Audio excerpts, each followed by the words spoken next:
जी, आंगनबाड़ी कार्यकर्तियों का ये आंदोलन चल रहा है। विगत 2 दिसंबर से जिला मुख्यालयों पर चल रहा था, लेकिन सरकार की तरफ से कोई सकारात्मक पहल नहीं आने की वजह से आज प्रदेश मुख्यालय में पहुंच करके और धरना प्रदर्शन की शुरुआत की जा रही है।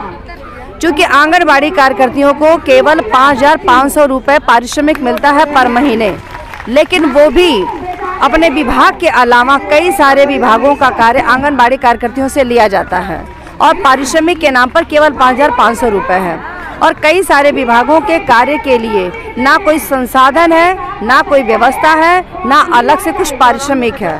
और उसके अलावा जो विभागीय कार्य हैं उसमें आंगनबाड़ी कार्यकर्तियों को संसाधन का अभाव तो है ही। जो 62 साल आयु पूर्ण कर चुकी आंगनबाड़ी कार्यकर्तियां हैं उनको सेवा से पृथक कर दिया जा रहा, बिना ग्रेच्युटी दिए, बिना पेंशन दिए। तो पहले तो सरकार उनको पेंशन दे।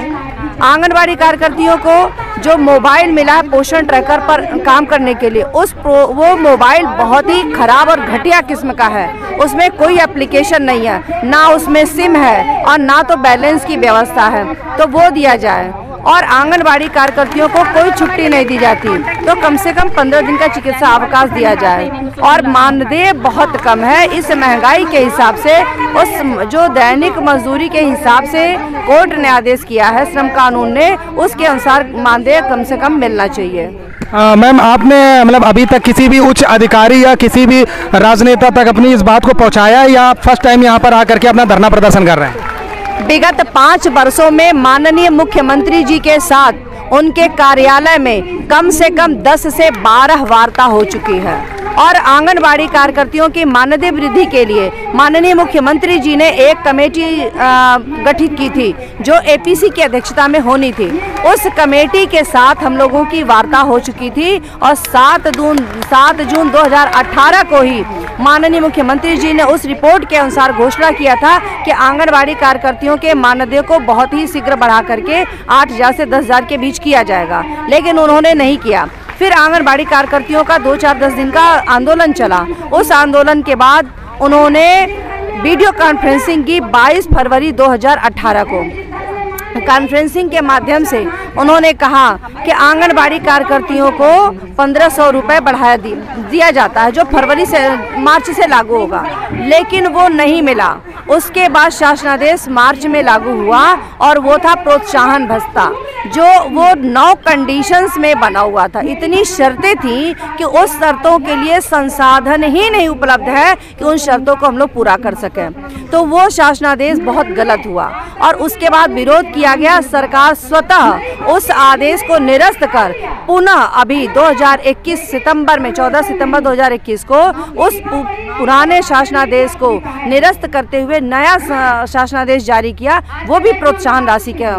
तो सरकार के इस आदेश का आंगनबाड़ी कार्यकर्तियां विरोध करती हैं कि उनको कोई प्रोत्साहन राशि नहीं चाहिए, उनको नियमित मानदेय चाहिए और जो भी उनको देना है वो नियमित मानदेय में बढ़ोतरी करें, कोई प्रोत्साहन राशि नहीं चाहिए। क्योंकि उस प्रोत्साहन राशि को पाने के लिए ना उनके पास व्यवस्था है, ना संसाधन है, वो कुछ हमको नहीं मिला है कि उस शर्तों को हम लोग पूरा कर सकें। कहने का मतलब मैम 5 वर्षों से आपको सिर्फ दिलासा देती आ रही है सरकार और इस पे कोई भी काम अभी तक नहीं हुआ है। अगर मान लीजिए अगर ये सरकार यहाँ पे आपकी नहीं सुनती है या आपका काम जो भी आपका परेशानी है मतलब आंगनबाड़ी से जुड़ा हुआ, जो 5500 जो सैलरी आपने बताई है कि उससे व्यक्ति का जो गुजारा वो नहीं हो पाता है, कहीं ना कहीं कुछ आगे सरकार को सोचना पड़ेगा। तो अगर ये सब नहीं होता तो आगे के आपके विचार क्या हैं? जी, इस सरकार अगर हम लोगों की समस्याओं का समाधान नहीं हो सकता, क्योंकि सरकार सत्ते में इसलिए लाई जाती है कि वो आम जनमानस के सुख सुविधाओं का ध्यान रखे, ख्याल रखे और लोगों को परेशानियों से उबारे। अगर वो परेशानियों से उबार नहीं सकते तो सत्ते में बैठने का कोई अधिकार, कोई हक नहीं बनता है। इनको सत्ते से पीछे जाना चाहिए और उसे सत्ते में आना चाहिए जो हम सब आम जनमानस के लिए कुछ अच्छा कर सके। मैंने जैसे अभी आसपास सभी कई बंधुओं से सुना है कि शायद आप लोगों का ये भी मिशन है कि अगर सरकार हमारे इस काम को नहीं कराती या नहीं सुनती है तो हम अपना खुद मतलब निर्दलीय खड़े होकर के हम अपने आपस में एक चुनाव करेंगे और उससे हम अपने जो लोग हैं उनके प्रति कुछ काम आगे कर पाएंगे। ऐसा कुछ विचार है क्या आपका? देखिए, अभी तो ऐसा नेतृत्व जो प्रदेश नेतृत्व है, ऐसी योजना अभी इस बार नहीं शुरू की है। लेकिन आने वाले समय में शुरू करना पड़ेगा। शुरू करने की तैयारी हो सकती है कि मैदान में हमारी बहनों को उतरना पड़े। आपको बता दूं कि उत्तर प्रदेश की सरकार जो लगातार विगत 5 वर्षों से यहाँ पर राज्य कर रही है, कहीं ना कहीं जो इनकी परेशानियां हैं वो सामने झलकती हुई दिखाई दे रही हैं। महिला मोर्चा इतना ज़्यादा से ज़्यादा संख्या में यहाँ एकत्रित हो चुका है, मुझे लगता है कि सरकार को इस पर सुनने की आवश्यकता है। अगर सरकार इस पर नहीं सुनती है तो 2022 चुनाव में उनको भारी नुकसान झेलना पड़ सकता है। साथ में हमारी मैम है, मैम से भी जानना चाहूँगा। जी मैम, बताइए आप। जी, मैं सरिता सिंह, आंगनवाड़ी कर्मचारियों सहायिका एसोसिएशन की प्रदेश वरिष्ठ उपाध्यक्ष हूँ। मैं बताना चाहती हूँ माननीय मुख्यमंत्री योगी आदित्यनाथ जी से, अगर अभी समय रहते उन्होंने आंगनबाड़ियों के बारे में नहीं सोचा तो वास्तव में आने वाले चुनाव में उनको भारी नुकसान का सामना करना पड़ सकता है। सारी बातें हमारी अध्यक्ष महोदया ने बता दिया है, लेकिन फिर भी मैं बताना चाहती हूँ कि बार बार प्रोत्साहन की आड़ लेकर आंगनबाड़ियों को बेवकूफ़ न बनाएं।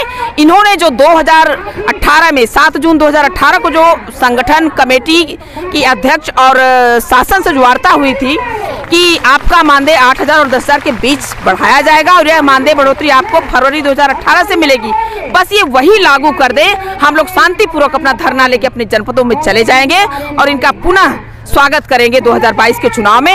अन्यथा हमारी आंगनवाड़ी कार्यकर्तियां सहायिकाएं 2022 के चुनाव में इनका बहिष्कार करेगी, वोट न देने का काम करेंगे और इनके वोट को नुकसान पहुंचाने का भी काम करेंगी। अपने गांव में 1,1500 की आबादी पर ये काम करती हैं, इनका भारी नुकसान आंगनवाड़ी कार्यकर्तियां कर सकती हैं, क्योंकि ये बीएलओ का भी काम करती हैं।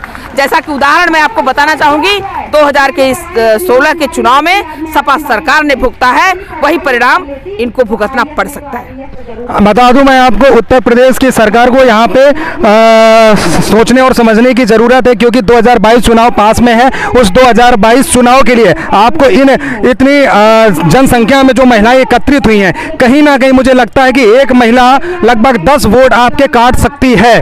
तो मुझे लगता है कि जो इनको लगातार उत्तर प्रदेश की सरकार दिलासा देने का काम करती है, दिलासा ना दे करके इन्हें लिखित प्रमाण के साथ इनका जो सम्मान निधि है उन्हें वापस मिले, यही हम सब आप लोगों से भी अपील करना चाहते हैं। तमाम हमारे जो भी दर्शक जुड़े हैं उनसे भी अपील करना चाहते हैं कि इस वीडियो को अधिक से अधिक आगे पहुंचाने की कृपा करें। मैम, आप भी कुछ कहना चाहेंगी? बोलिए मैम, अपनी बात कहिए जो भी है। हम लोग जो आज धरने पे बैठे हैं क्योंकि सरकार से हमारी लगातार अब तक के कम से कम 20 बार वार्ता हो चुकी है और मुख्यमंत्री जी ने खुद कहा था कि हमारा मानदेय वो 10,000 कर देंगे, लेकिन वो अपने वादे पे खरे नहीं उतरे। तो अगर उन्होंने हमारी बातें नहीं मानी तो आगामी चुनाव में हम उनके विरोध में उतरेंगे।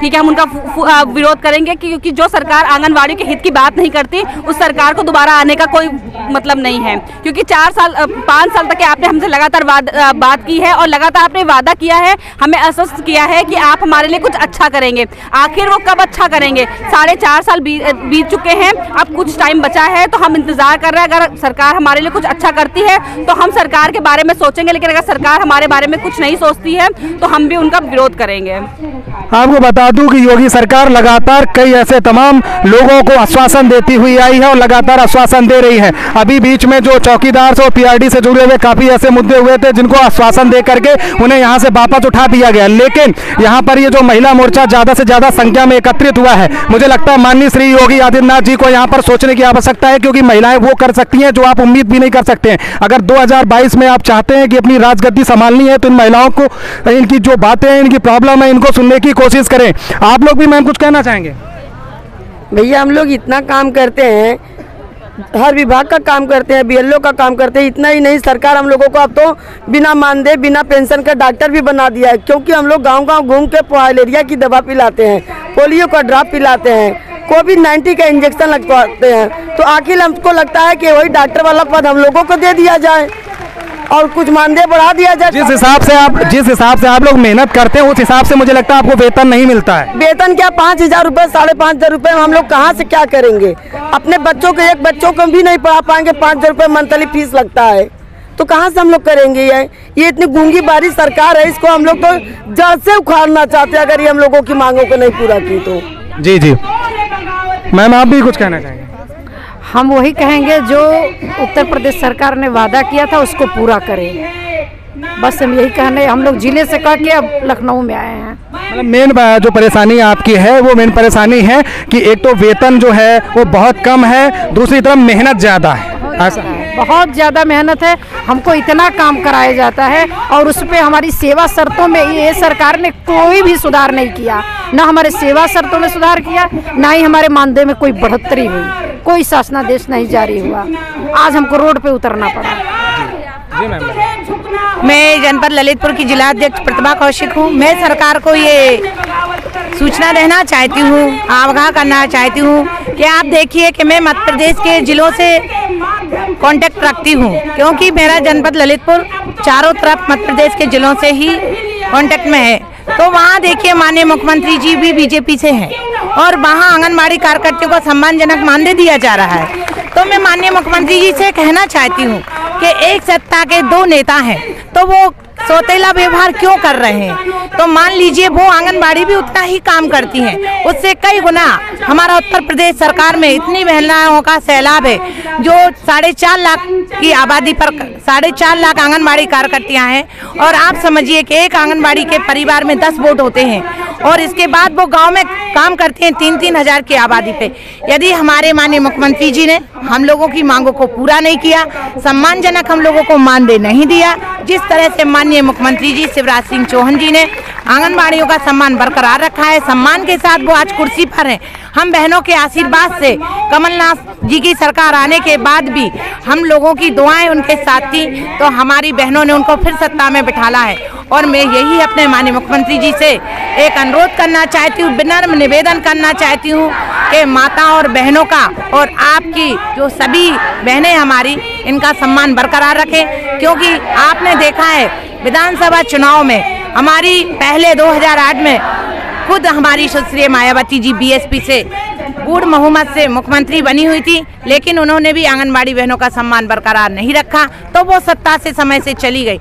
इसके बाद माननीय मुख्यमंत्री जी सपा सरकार से हमारे नवयुवक अखिलेश यादव जी की सरकार आई। जब अखिलेश यादव जी की सरकार आई तो उन्होंने भी लाठीचार्ज की, रक्त बहाया, खून बहाया। हमारी बहनों ने अपनी जान की बाजी लगाकर अपनी मांगे मांगी, आश्रुपूर्ण धारा बहाई, लेकिन हमारी अखिलेश सरकार ने मात्र 800 रुपये पे हमारी बहनों को झुंझुना दे दिया और हमारी बहनों को कोई भी ध्यान नहीं रखा। तो आपने देखा होगा आगामी विधानसभा चुनाव में अखिलेश जी ने भी भारी बहुमत का जो उनने क्रस्त खोया था, वो सिर्फ मात्र आंगनबाड़ियों की वजह से। आज वही सत्ता दल से 5 साल से माननीय मुख्यमंत्री जी से बहुत आशा थी। हमारे उप मुख्यमंत्री जी केशव प्रसाद मौर्य जी ने हमारे चुनावी वादे घोषणा में कहा था कि हमारी सरकार आते ही हम आंगनबाड़ियों को सम्मानजनक मानदेय देंगे। तो आप ये सोचिए, मीडिया बंधुओं को सुर्खियों में लेकर आज इन्होंने सम्मानजनक मानदेय, तो बहुत बड़ी बात है। 5000 रुपये में 5 लाख कार्य हमारी बहनों के ऊपर थोप दिए हैं और तानाशाही सरकार है। इस सरकार ने यदि धरने किए तो हमारी बहनों का मानदेय काट दिया या सेवा समाप्त कर दी। कोरोना जैसी महामारी में किसी सरकार ने इतना बहनों के ऊपर जुल्म नहीं किया जितना इस सरकार ने किया है। जब खाने के घर में काल पड़े हुए थे, उस टाइम हमारी 62 साल पूर्ण करते हुए हमारी बहनों को निकाल दिया है।